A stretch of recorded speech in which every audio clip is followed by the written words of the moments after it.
Margaret Chen was 72 years old, and she loved her afternoon naps.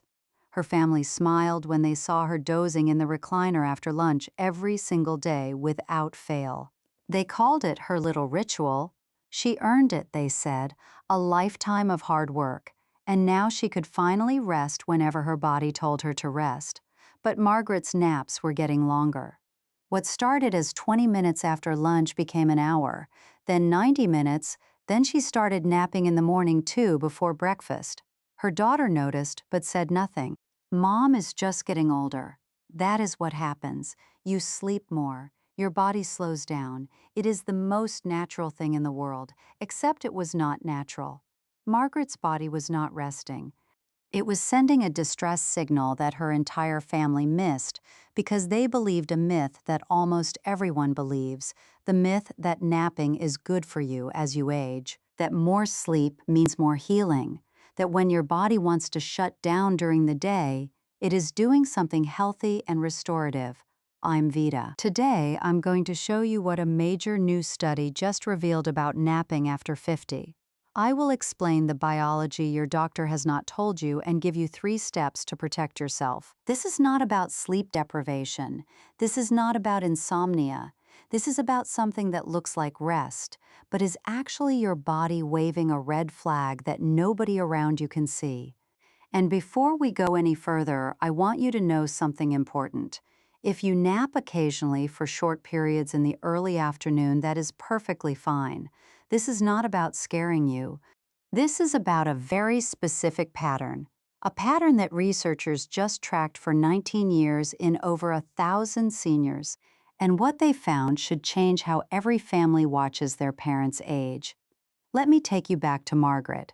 She was not sick. She had no diagnosis. Her blood pressure was managed. Her cholesterol was fine. On paper, she was a healthy 72-year-old woman, but her body knew something that her medical records did not show. Something was shifting beneath the surface. Her brain was changing, and her cardiovascular system was quietly losing ground every single week. The only visible sign was the naps.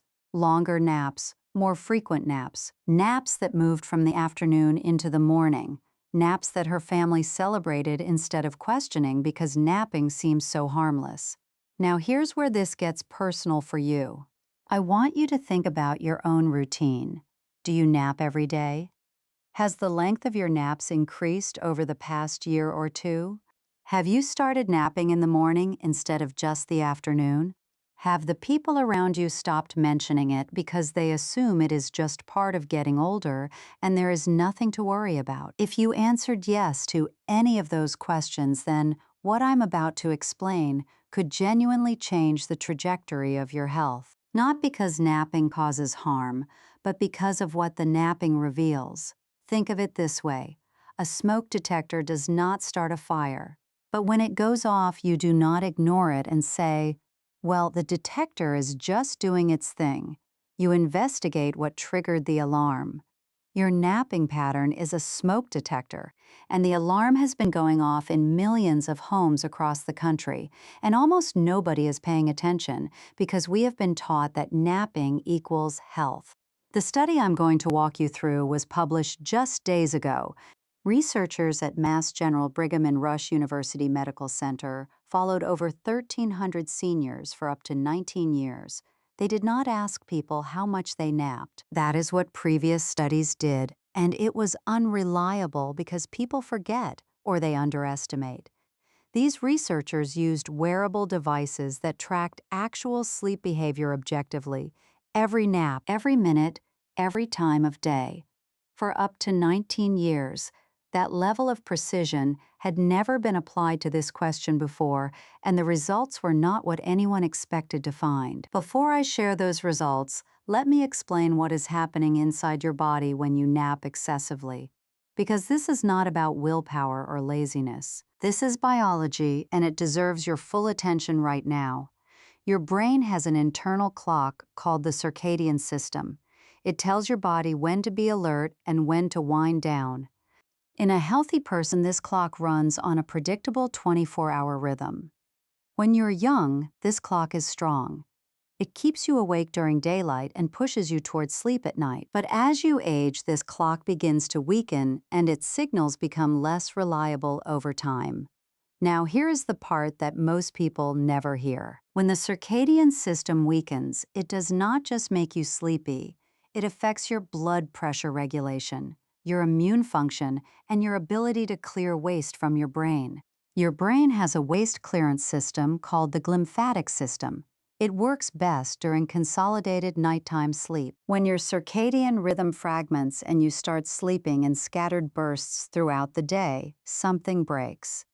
The glymphatic system cannot do its job properly. Waste proteins begin to accumulate in your brain tissue. Some of those proteins are the same ones associated with neurodegeneration and cognitive decline in later life. So when Margaret started napping more, her brain was not getting extra rest. Her brain was actually losing its ability to clean itself. The naps were a symptom of a system that was already struggling to function, and it does not stop at the brain. Your cardiovascular system also depends on a strong circadian rhythm. When that rhythm fragments, your heart rate variability drops and your blood pressure becomes less responsive to daily demands. This means your heart is working harder but responding less efficiently. Over months and years, this creates a slow, invisible burden on your entire cardiovascular system that no standard blood test will ever catch early enough. Now think about Margaret again. Her doctor checked her blood pressure at appointments. It looked fine. Her cholesterol was managed. But nobody was monitoring the one thing that was actually telling the truth about her trajectory: her napping pattern, the length, the frequency, the time of day. These were the real vital signs, and they were being ignored because we treat napping like a lifestyle choice instead of a clinical signal. I want to be very clear about something. I'm not saying that napping causes disease. Napping does not damage your organs.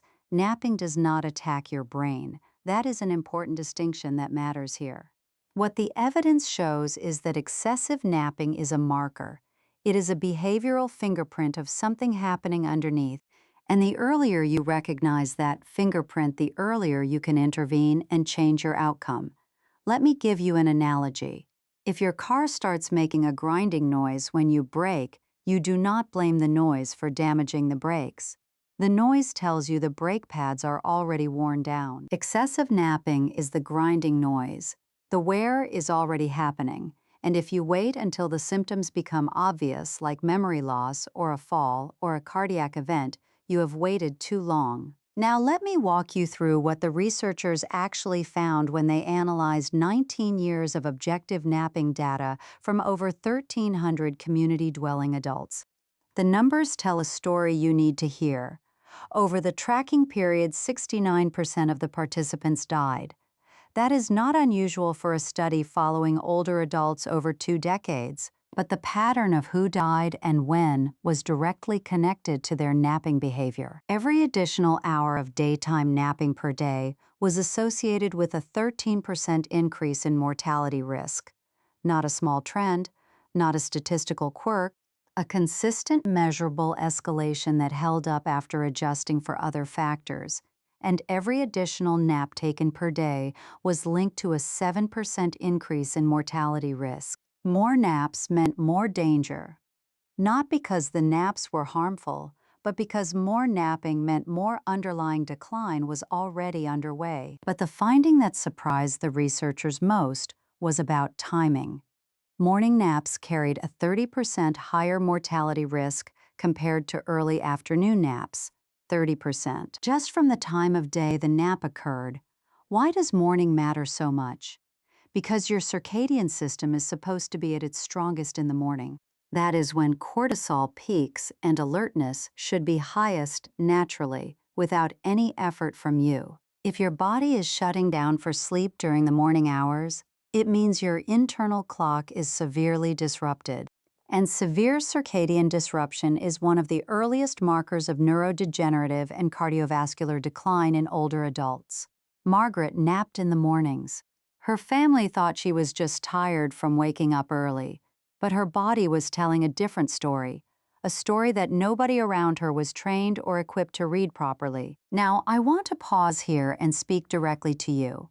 Not to scare you, not to make you anxious about something you enjoy, but because you deserve to know what your body might be trying to communicate. If you're napping once in the early afternoon for 20 or 30 minutes and you feel refreshed afterward, that is a different pattern entirely.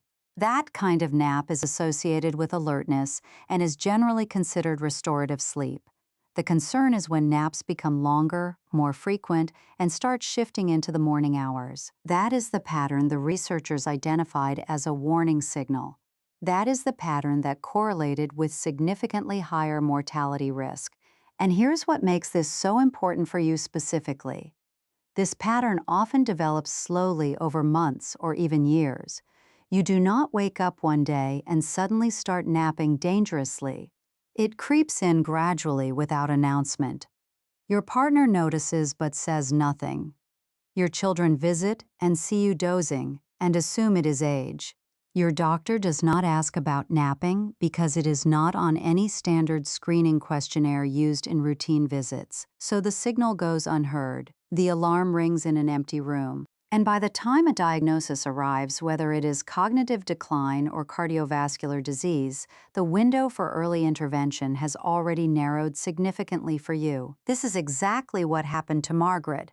By the time her daughter finally mentioned the napping to her doctor, Margaret had already lost measurable cognitive function, not dramatically, not enough to alarm anyone casually observing her daily life, but enough that a formal assessment showed decline.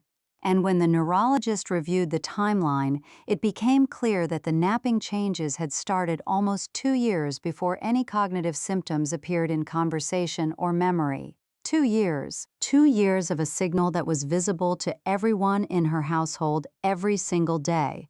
A signal that was misread as comfort when it was actually a countdown that nobody knew they were watching unfold. Now, I want to explain something that might change how you think about this entirely. The researchers in this study said something important. This is correlation, not causation. Napping does not kill you. That is not the claim. The claim is that excessive napping is likely indicating underlying disease or chronic conditions or sleep disturbances or circadian dysregulation. The nap is the messenger, and we have been shooting the messenger by calling it rest. So what do you do with this information? You do not stop napping tomorrow and white-knuckle through your afternoons. That would miss the point entirely. The goal is not to eliminate napping. The goal is to read the signal correctly. And that brings me to the 3 steps I promised you at the beginning. 3 things you can do starting this week that will help you determine whether your napping pattern is restorative or whether it is a warning. Step 1. Start tracking your naps, not in your head, on paper or on your phone. Write down the time you fell asleep, the time you woke up, and whether you felt refreshed or groggy afterward every single time. Do this for 2 weeks. You will see your own pattern emerge clearly. Are your naps getting longer? Are they moving earlier in the day? Are you napping more than once? Are you waking up feeling worse than before you slept? If the answer to any of those questions is yes, then you have information that your doctor needs to see. Not as an emergency, but as a data point that belongs in your next conversation about your health trajectory. Step 2. Bring your nap log to your doctor and ask a specific question. Ask them whether your napping pattern could indicate circadian disruption and whether any further screening is appropriate given your age and health history right now. Most doctors will not dismiss this question, especially now. This study was published in one of the most respected medical journals in the world, and it is already changing how sleep medicine researchers think about daytime behavior in seniors. Your doctor may recommend a sleep study or a cognitive screening or a cardiovascular evaluation depending on your individual risk factors, or they may reassure you that your pattern is normal. Either answer gives you clarity and control. Step 3. Protect your circadian rhythm with intention. This means getting bright light exposure in the morning. It means keeping a consistent wake time even on weekends. It means avoiding heavy meals right before your usual nap window. It means staying physically active during the day, even if it is just walking. Movement tells your circadian clock that it is daytime. It reinforces the signal that your body should be alert and engaged with the world around you. And it means being honest with yourself about how you feel during the day. If you are fighting to stay awake before noon, that is not laziness. That is not boredom. That is your body asking for help in the clearest way available. Let me tell you what happened when Margaret's daughter finally acted on the napping signal. She took her mother to a geriatric specialist who ran a full circadian and cognitive assessment over the course of 3 appointments. The results showed early-stage cognitive changes that were not yet visible in daily conversation, but they were there, measurable, documentable, and most importantly, treatable at that stage with lifestyle interventions and close medical monitoring going forward. Margaret started a structured morning light protocol. She began walking 30 minutes every morning in natural sunlight. Her sleep physician adjusted her nighttime routine to consolidate her sleep and reduce fragmentation throughout the night cycle. Within 3 months, her morning naps disappeared entirely. Her afternoon naps shortened to under 30 minutes. Her cognitive scores stabilized. Her family said she seemed sharper and more present than she had been in over a year. Margaret's story is not extraordinary. It is available to anyone who is paying attention to the right signals. The nap was never the enemy. The nap was the body trying to communicate something that words could not express alone. And here's the inversion I need you to sit with. We have spent decades being told that seniors should nap more, that rest is always good, that slowing down is the natural and healthy way to age gracefully. But this study shows that the seniors who napped the most frequently and the longest were the ones most likely to die during the tracking period. Not because napping harmed them, but because napping revealed what was already happening inside. We were looking at the symptom and calling it the cure. We were watching the warning light flash and saying how wonderful it is that the light works. Meanwhile, the engine was failing and nobody opened the hood. I want to give you permission right now to question napping in your own life, not to fear it, not to fight it, but to observe it with the same attention you would give to a new pain or a new symptom, because that is what it is. Excessive napping is a symptom, and symptoms deserve investigation. They deserve a conversation with someone who can help you understand what your body is actually saying beneath the surface of everyday life. Think about how differently Margaret's story could have gone if her family had questioned the napping 2 years earlier. Not with alarm, not with panic, just with curiosity, just with a simple question asked to the right person. That 2-year head start could have meant earlier intervention, more time with a sharper mind, more years of independence, more moments of full presence with the people she loved most in the world around her. And that is why I'm telling you this today, not to take something away from you, but to give you something that Margaret's family did not have until it was almost too late, awareness that could change everything. Now let me address something I know some of you are thinking. You're thinking my doctor has never mentioned napping as a concern, and you are absolutely right. Most doctors do not ask about napping at all. It is not part of standard screening. It is not on the intake form. And until very recently, the medical literature did not have strong objective evidence linking napping patterns to mortality in a way that clinicians could act on practically. That is what makes this study different. It gives doctors a tool they did not have before. Objective wearable data showing that napping patterns predict health outcomes. This is new. This changes the conversation between you and your physician. You do not have to wait for your doctor to bring it up. You can bring it up yourself. You can walk into your next appointment with 2 weeks of nap data and say, I have been paying attention to this pattern, and I want your opinion. That is advocacy. That is self-care in its most powerful form. That is you taking ownership of your health story instead of waiting for someone else to notice what is already visible in your daily routine. Let me also speak to the families watching this. If your parent or your spouse or your sibling has started napping more than they used to do, not dismiss it. Do not celebrate it. Do not assume it is just age. Watch the pattern. Track it with them if they will let you. Note whether the naps are getting longer or more frequent or shifting earlier into the day. This is not surveillance. This is love expressed through paying close attention. Because sometimes the people closest to us are the last ones to recognize a change in their own routine. They adapt gradually, and the new normal becomes invisible from the inside. You see what they cannot always see themselves. Margaret's daughter told me she felt guilty for not acting sooner. She said the signs were there for 2 years, and she just thought Mom was relaxing. She was not negligent. She was misinformed. We all were until now. So let this be the moment that changes what you look for.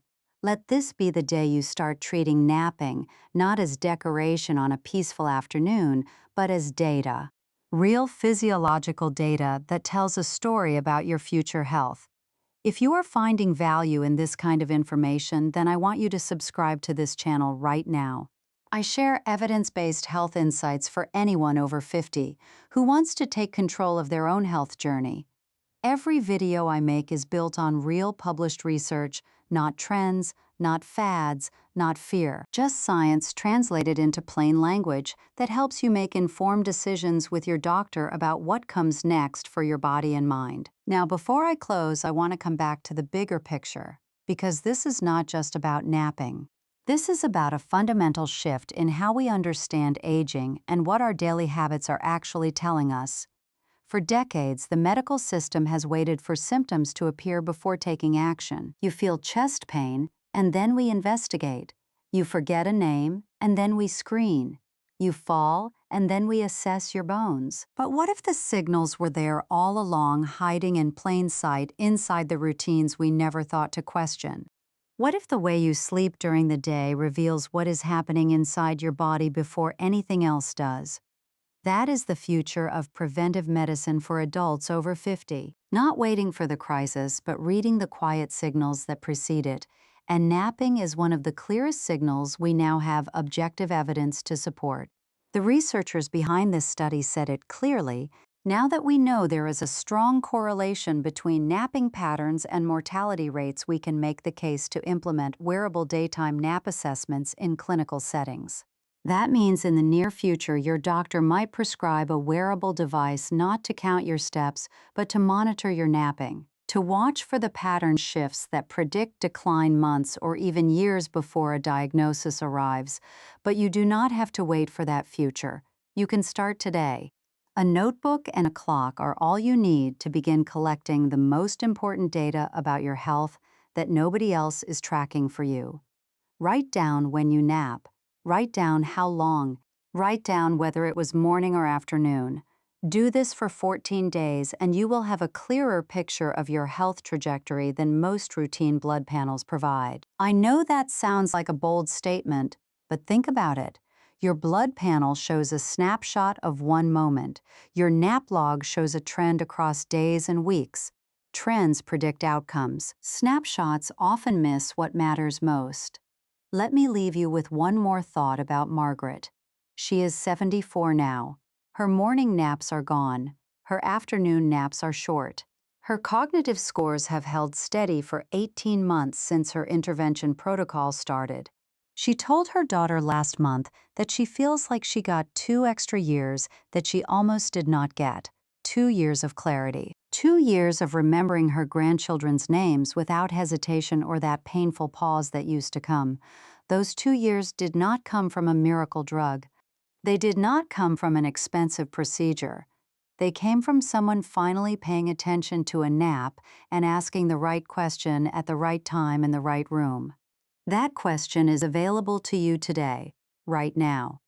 Whether you ask it about yourself or about someone you love. The signal is there. It has always been there. We just did not know what it meant until now. So tonight, when you sit down with your family, or when you call your parents, or when you look at your own afternoon routine, I want you to remember what you learned here today about what napping is really telling you. It is not telling you to be afraid. It is not telling you to never close your eyes again during the day. It is telling you to pay attention, to track the pattern, to share the data with someone who can help you. Because the difference between Margaret's story ending in loss or ending in recovery was not medicine. It was not money, it was not luck. It was attention. Simple, careful, loving attention to a signal that was always right there. If this video gave you something useful today, I want you to hit the subscribe button and turn on notifications. Every week I bring you science you can actually use to protect your health and the health of the people you love. Share this video with someone in your family who naps regularly, not to scare them, but to start a conversation that could give them years they might otherwise lose without ever understanding what happened or why it happened so quietly. You are not powerless in this. You never were.